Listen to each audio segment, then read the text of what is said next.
Well, welcome to Postgrad Podcast.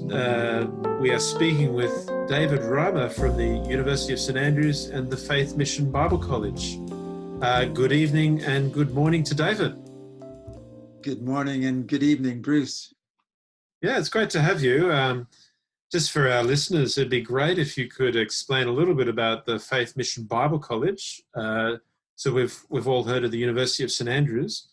But the Faith Mission Bible College, I believe, is very similar in identity to Brisbane School of Theology, or at least historically similar roots. Do you want to just tell us a little bit about the Faith Mission Bible College? Sure. Well, the name gives away its identity in one sense. It is the College of the Faith Mission. Faith Mission began as a rural home mission in the 1880s here in Edinburgh, actually, and then spread out to Scotland, Ireland, down into England. The guy who founded it was a man named John George Govan, and he was very impressed by Dwight Moody's evangelistic outreach, actually in Edinburgh and then wider into Scotland, but saw that there was very little in the towns and villages where there wasn't much of a church presence. So the rural faith mission began. They went out as, they called it in those days, pilgrims, but had quite a remarkable effect in taking the gospel to especially the rural parts of Britain. And that's still its DNA today. Early in the 1900s, it founded a training home on the island of Rothesay, but it moved shortly thereafter to Edinburgh. And in 1986, we moved still within Edinburgh to our current location on the southeast side of the city. Training missionaries to go out into the UK and be very much frontline and in places where there really isn't much of a church presence. So the college has had over the years a very focused training program on what it means to be practical people in situations where there isn't much of a support network, and really just preaching the gospel message, testifying to what God has done in their lives and so on. There have been some remarkable results. It was Duncan Campbell, one of the previous principals of the Bible College, in fact, who was instrumental in some of the revivals in the Western Isles that are fairly famous, well, famous in some circles anyway. So quite dramatic results in some circumstances. But by and large, over the decades, it's been a matter of just faithfully sowing the gospel seed. So the college, as it grew towards the 21st century, started to realize that it was still really equipped to taking missionaries, evangelists into a context which was very changed. Now, a number of the faith mission workers are working in urban areas, a different landscape in terms of education too. The college doesn't give degrees, and its training wasn't at degree level. So the desire was in recent years to try to reshape the training at the college to fit the 21st century and the new sorts of claims that are coming on those who feel called to join the mission, still to take the gospel in a home setting in the UK, but perhaps hopefully with a wider effectiveness in training other kinds of gospel workers, ministers, and so on. Yeah, so maybe we could call it a Pilgrim Podcast. Could call it a Pilgrim Podcast.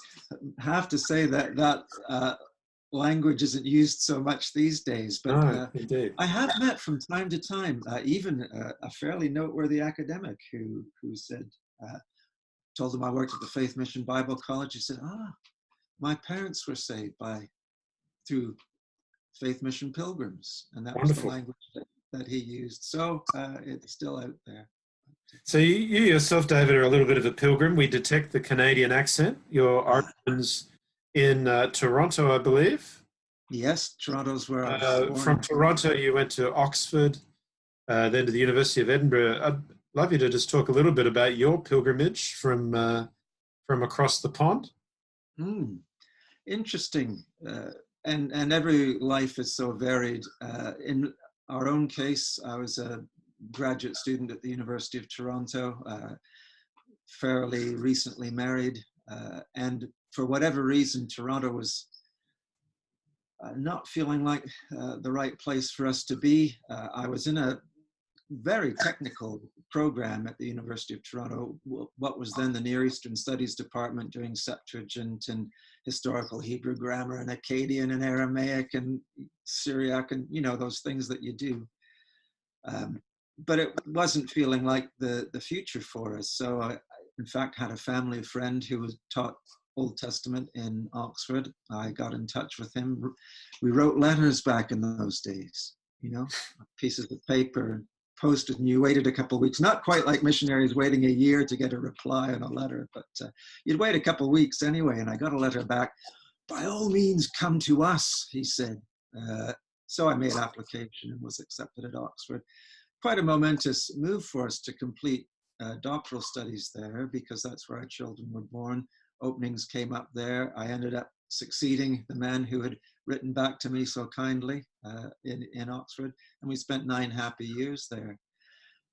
But then the time came, family was growing. We were living right in the middle of Oxford. It sounds great, and it was great in many ways, but not a great place for a young family. So an opening came up. I look out the window that's in front of me. It's still dark in the Edinburgh morning, but I can see the Edinburgh Castle on the city's skyline there, and moved up to Edinburgh in 1998 to take a role at the University of Edinburgh here in New College. That lasted 20 years until I felt that my time there was spent. Moved, as it happened, to the Faith Mission Bible College. That wasn't a planned move away from Edinburgh. But as I did that, left that role of just exactly 20 years, in fact, moved to the Bible College. But colleagues at St. Andrews said, oh, we must do something about this, and very kindly extended an invitation. I've been appointed, as you've already said, to an honorary lectureship there at the University of St. Andrews, where I do some research supervision as well now and collaborate with colleagues there. Well, I think even with the advent of emails, I still wait for 3 weeks for replies on... sorry, Bruce, I apologize. Never from David Reimer. Always. Oh, no, probably. Never from David Reimer. So you'll be coming to BST to be helping us to interpret and preach the book of Joshua. Now, the book of Joshua is renowned for its nasties. What do you think is a chief obstacle for somebody seeking to preach the book of Joshua? Where do we get our hang-ups, do you think, in this book? Where do the hang-ups come from? I think pretty simply, just as you put it, the nasties, and especially the way those nasties have been spun in the last, say, even 10 years in terms of wider culture, even within biblical studies. You know, we have some of those famous quotes from people like Richard Dawkins about the genocidal God of the Old Testament, and that's very much part of public discourse. In fact, we had quite a very prominent Old Testament scholar come give a paper 6 years ago, I think, at University of Edinburgh. And the title of the paper, it was not hard to find, it's called The God of Joshua. It was subsequently published, so it's out there. But basically, this scholar was claiming that the God of Joshua is a pretty nasty God, and frankly, we don't need this God. Probably we don't need this book, which was a slightly, perhaps, surprising conclusion for an otherwise Christian scholar to come to. So the obstacles are great, I think. In fact, one of the things that drew me to the study of Joshua was in that lecture, this scholar was saying, generation ago, history was the battleground for the Bible. Did things happen or didn't things happen, and so on.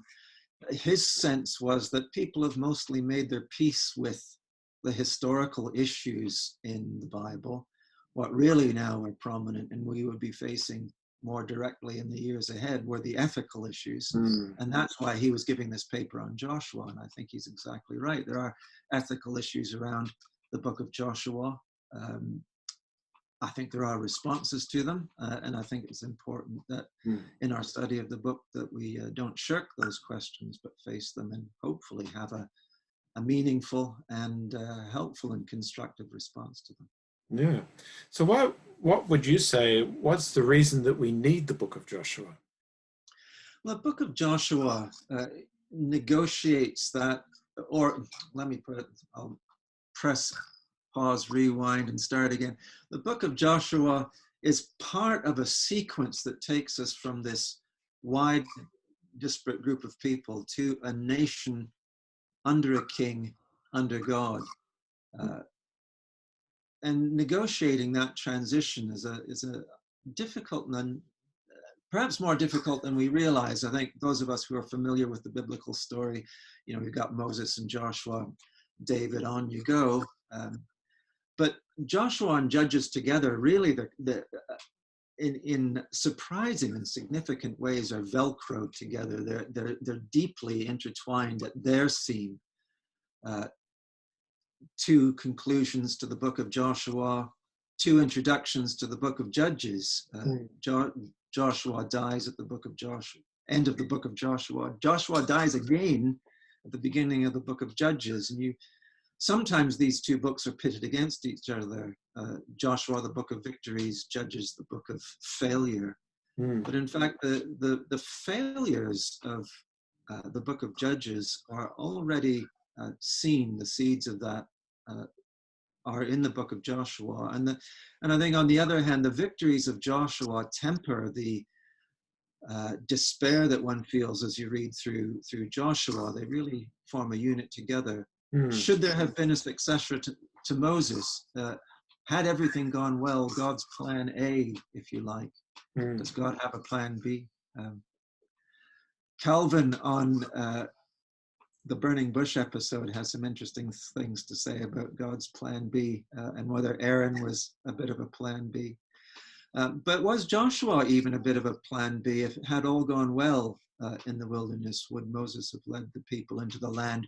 And then having led the people, God would have been their king and the people would have lived under God's rule.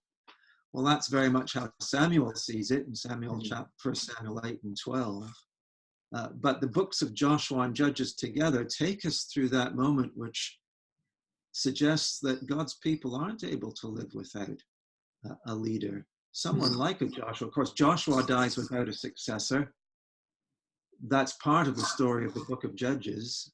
Judges' last words are, there was no king in Israel. Everyone did what was right in their own eyes. So that Joshua is an integral part of that movement. Lots more besides, of course. It's the place in which we see the promises made to the patriarchs for the first time come to fulfillment. We finished the Pentateuch without the people in the land. The promise to Abraham was both one of progeny, of offspring, of blessing to the nations, and land in Genesis 17, Genesis 22, when the covenant is reiterated with Abraham. But the Pentateuch finishes, Moses dies, and the people are not in the land. And really, we don't see the people in the land and the fulfillment of the promises to the patriarchs until the book of Joshua, which is why the theme of the Pentateuch is sometimes talked about as the partial fulfillment of God's promises to the ancestors, because they're not fulfilled as the Pentateuch comes to a close. So at least those couple of ways and others, I think Joshua has an absolutely pivotal and vital role to play in our understanding of God's work with his people. Yeah, well, if our listeners would like to have the book of Joshua as a pivotal part of their preaching program in 2020, you can find out more about enrolling in David's course at BST this coming March 2020. And of course, there's opportunities to audit the course as well, which means that you have all the pleasure and little of the pain of assessments. And what instructor enjoys marking anyway? Well, there's a lot of death in Joshua. That's true, I'm afraid. But we'd like to thank you for speaking with us, David. We look forward to welcoming you at BST.